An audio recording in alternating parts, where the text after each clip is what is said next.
Hey friends, so today before I get into my topic, which is going to be keeping things informal, I just want to quickly update about yesterday's video where I mentioned that I'm doing $1,000 grant for a blog post or YouTube video or whatever it is that I feel contributes to the discussions about building scenes.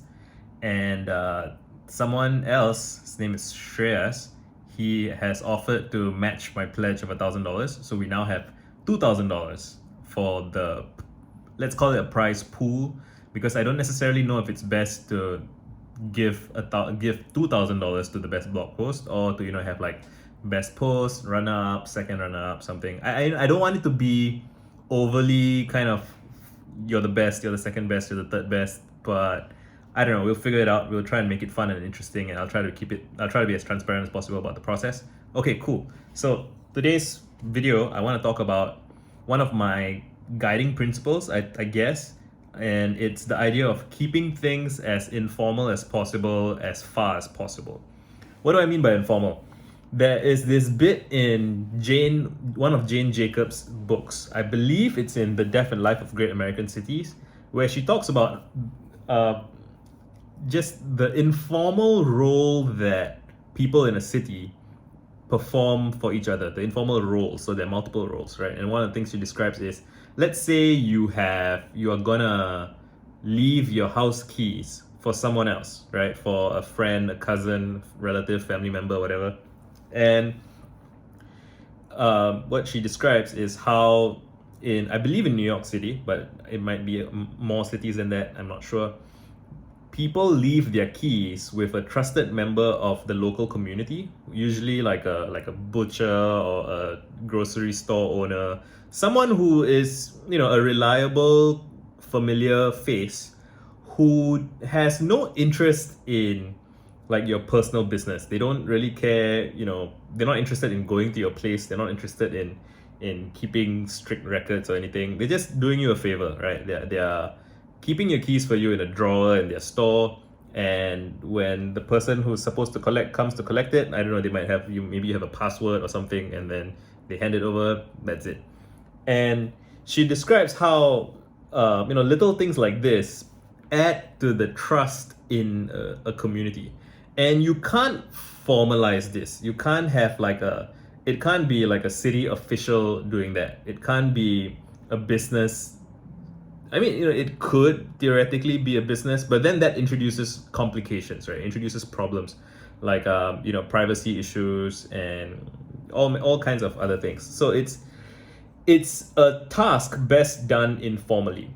And I believe this to be a value. I think it's great to have communities and spaces and scenes where people can trust each other with little tasks like that, without signing contracts, without legal issues in the way and stuff like that. And yeah, maybe there's some element of naivete to that. Maybe it doesn't scale very well, right?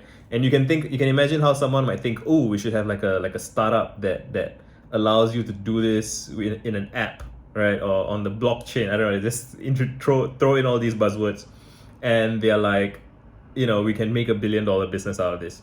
Maybe, but then it formalizes things to a certain degree, and it just becomes unpleasant in certain ways. And similarly, I think, so broadly, like one of the reasons I've been very hesitant to start like an official community, like a forum, or like a gated community of some kind where you pay membership fees to be a participant. I just find that too much, and to be fair, I don't think that so I guess the greater underlying principle is, I feel like people should have a diversity of options to choose from. So there should be completely informal options, there should be paid options. Like the broader the range of options you have, the kind of healthier life is, right? And so if you think about what spaces, from personal private spaces, your home where you lock the door, to the private commons, like the shared space outside your home where you, like the corridor where you and your neighbors sort of hang out. Maybe you have your bicycle outside, your neighbor has some potted plants outside, right? It's like that space is not entirely, it's like there's some stuff that some area that's yours, there's some area that's your neighbors, and there's like a negotiation that happens informally about how that space is to be used. And that's, you can imagine how if you have a horrible neighbor, things can go badly. But like broadly, I think between decent people, like there's just some pleasure and value in having that shared common space. And then you have the public commons, right, which is like the sidewalk or the public parks, places where anybody can go, anybody can hang out, and you don't have to pay a fee to be a part of it. Public libraries, right? And these spaces are very important, and I value them deeply. And it's almost like it can be kind of like being a radical moderate, right? Like as a radical centrist, it's like just valuing these things, but not wanting to control them, not wanting to own them, right? And yeah, I do feel like we live in a world where there is this general bias towards privatizing everything, or even the idea of private versus public, right? People think about private companies or privately owned land, or they think about like, oh, this is government property, or this is a public space with the rules are publicly kind of determined, right? Like and there are laws and whatnot. And then some of those spaces should also exist. There should be public squares where anybody can say anything, but it's governed by whatever is the communal agreement. Like, so what is a law, right? What is a legal system? What is a justice system? It's a kind of formalized process of negotiation and arbitration and figuring out conflicts and stuff. Cool. And I just broadly wanted to say that I believe that it's worthwhile trying to keep things as informal as possible, as long as possible, because every time you formalize something, you kind of strip away something, and it should be a choice that you make deliberately and not something you do out of default assumptions, right? So even when I started my t-shirt business, I didn't register the business until I had to, right? Because again, you register the business too early, you incur all these costs, right? And you have like these fees to pay, and it's just overhead that makes things complicated. At first, my business was just, I'm a guy, I have t-shirts for sale that I post on Facebook, and people message me, hey, can I buy the shirt? I'm like, yeah, sure. Where do I send it to, or where do I meet you to hand it over? And then I would meet people in person to give them my t-shirts. And that worked out great. And just, it's funny to me how often people have some idea of, hey, we should discuss books that we like. Ooh, we should start a book club, right? And I'm like, book clubs are a commitment. They're a formality in a sense. They introduce structure to life. And again, I'm not saying that book clubs are bad, but it's possible to discuss books with your friends, and you can just tweet about the books that you're reading, or write blog posts about the books that you're reading, and people can comment, people can write like rebuttals or just counter arguments or alternate perspectives on their own blogs, and you can tweet at each other, and you can kind of have this informal book club that happens of its own accord, without some kind of structure, without some kind of top-down frame.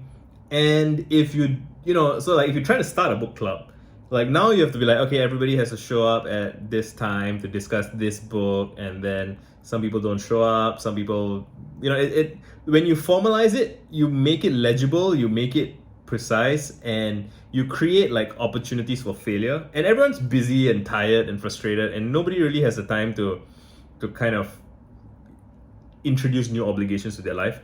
So I would say, don't start a book club until you have enough people discussing books informally that you start to feel like, hey, we're doing this so much, and it's like we're reaching a threshold where there's so much discussion and it's difficult to manage, and it would be easier if we introduce some structure. So like my claim is, only introduce structure when it begins to become necessary. And there's some nuance about, you should be thinking about the structure that you might want to introduce before you have to introduce it. Because if you keep things informal and it's growing very, very fast, then you have new problems. But the problem of things growing very fast is a rather niche problem. Most people have the problem of things not growing at all, things not happening, right? The default outcome for businesses, for book clubs, for anything that you try to do, is that it just doesn't work out. Like, people just don't care, it just fades into oblivion, right? So similarly, like, so with these YouTube videos, right, I'm keeping things as informal as possible by just publishing these monologues without editing them too much, making them too polished, investing too much time and energy on each specific video. So because the amount of effort I put in is low, I can make a lot of videos and easily and upload them easily, and that allows me to keep going. And then I feel that there's a wisdom to that not many people appreciate. Maybe I'm full of myself. Let me know what you think and let's discuss in the comments. Done.